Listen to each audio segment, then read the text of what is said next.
Amigos, ¿cómo están ustedes? Muy buenas noches. Esto es Monitor de Negocios y un servidor, Efraín Flores, les da como siempre la más cordial de las bienvenidas.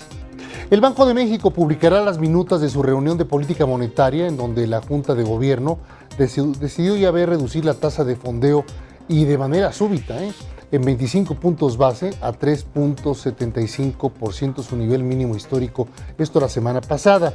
Todo indica que los participantes del mercado estarán enfocados en tres temas: las discusiones sobre el retiro del Q3 allá en Estados Unidos, de este estímulo monetario para impulsar, para jalar, destinado a estimular la economía de Estados Unidos.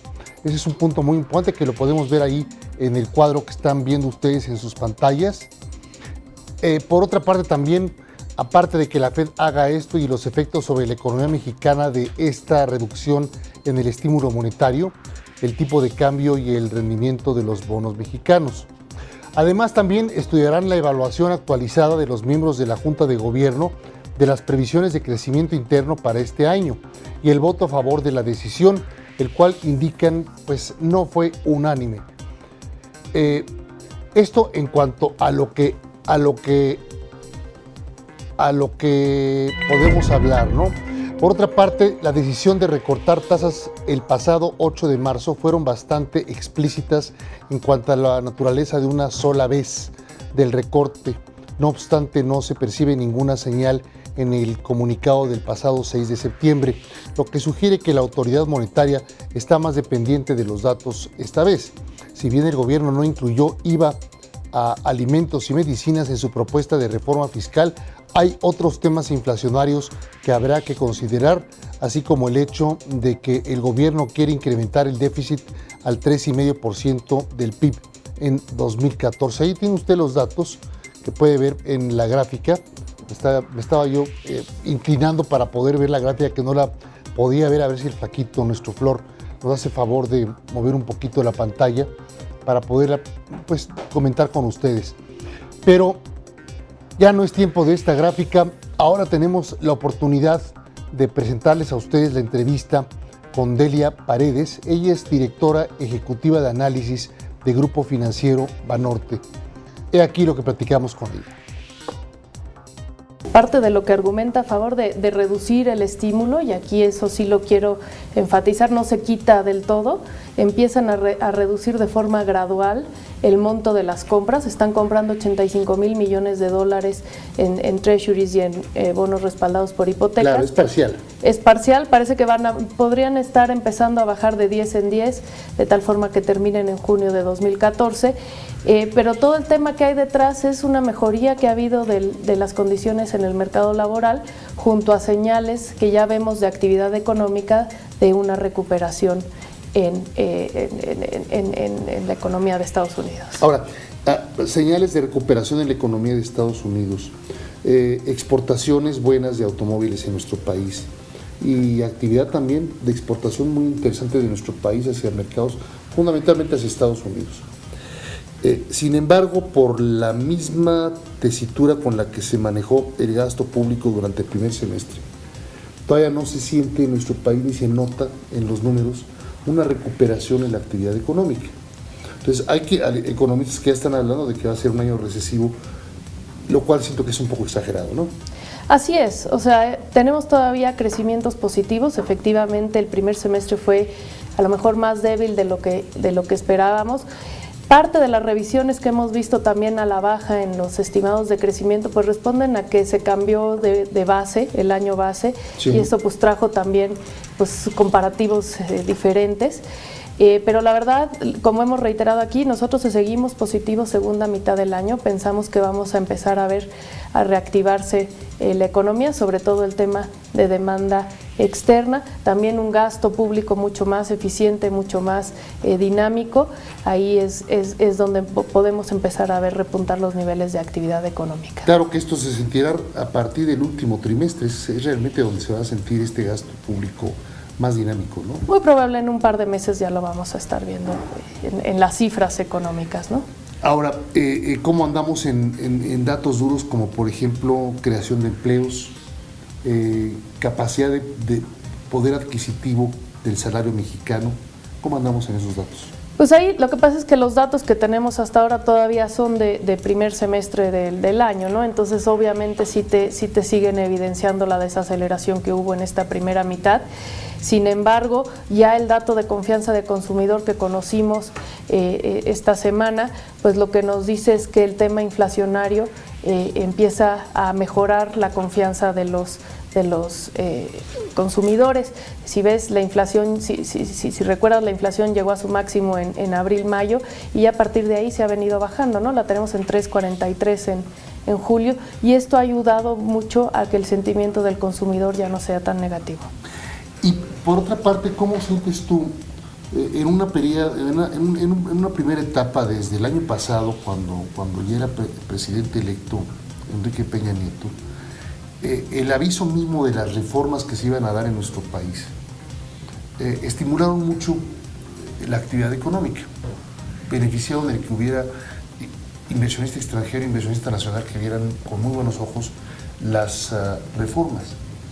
Hoy por hoy estamos viendo que las reformas no cuajan, por lo menos a la velocidad a la que los inversionistas quieren. ¿Eso está afectando de alguna forma también los flujos de liquidez que puede haber en la economía mexicana? Yo creo que principalmente los flujos en la economía mexicana están siendo afectados por el tema global, el famoso tapering del Fed, o sea, la reducción esta que hemos hablado del estímulo.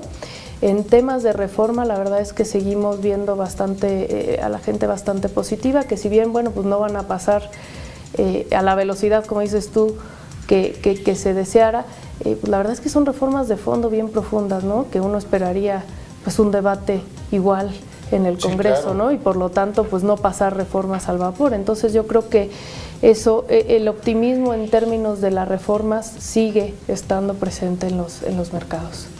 En pocas palabras, de aquí a finales de año y hacia principios del primer trimestre de 2014, ¿cómo ves nuestra economía? Pues recuperándose, mejorando, y en la medida en que avancemos en la agenda de reformas estructurales, pues la perspectiva y las expectativas pues también mejorando cada día, ¿no? En cuanto a la inversión en la industria de la construcción, muy en particular te la tengo que mencionar esa. ¿Ves tú que también se va a reactivar la industria de la construcción después de este cambio de modelo que está procurando el gobierno? Pues el gobierno presentó el plan de infraestructura. Aquí pues es otro sector que lleva tiempo, ¿no? A la hora de ajustarse los proyectos, pues el plan de infraestructura se tienen que licitar, muy probablemente se vayan a empezar a licitar ya a finales de este año y entonces veamos una reactivación el año Pero que hasta viene. Finales del año próximo, entonces. Pues mediados del año que viene. Sí, porque o sea, todo tarda, ¿no? Exactamente. Es un impacto con efecto tardado, ¿no? Exacto, no es de un día para el otro, ¿no? Tienes que poner las bases, digamos, para... Tu estimación sería entonces para los próximos meses optimista, pesimista, positiva, vamos a corregir, quiero corregir, positiva, negativa en general para nuestro país. Yo creo que estaría cautelosa en la recomendación, ¿no? para los mercados, por todo el entorno externo y todos los factores que ya te platiqué, positiva en términos de reformas, y quizá positiva, ¿por qué no?, en términos de recuperación económica.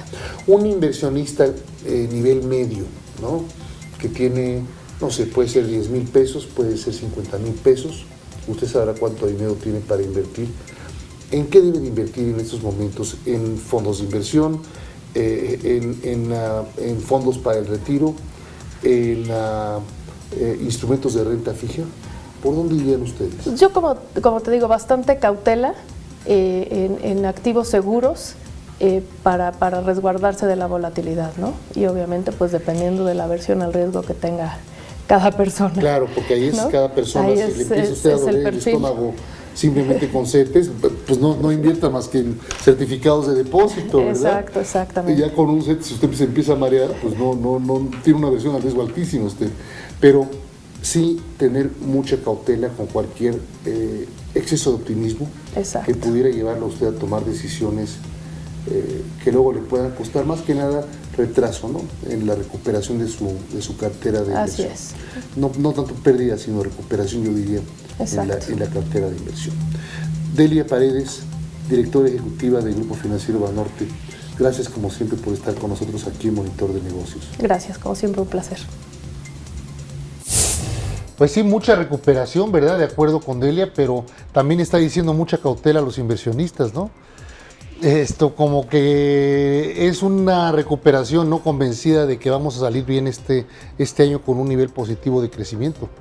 Así es, pero ¿por qué no te parece si pasamos a notas más amables? A ver, ¿qué traes de notas, Yamile Riz, nuestra Muy querida buenas Yamile? noches a todo el auditorio de Monitor de Negocios. ¿Y usted ha pensado cómo hacer una casa sustentable y con material reciclado? Ah, caramba. En Estados Unidos, una pareja de arquitectos de Berkeley, California, decidieron construir una casa con la mayor cantidad de materiales reciclados. Efren, auditorio, ¿les gustaría saber qué materiales componen esta casa? Claro. Pues más de 100 techos de autos y tejas de corteza de álamo forman parte de las paredes laterales y las ventanas fueron extraídas de camionetas Dodge Caravan que dejan pasar la luz solar.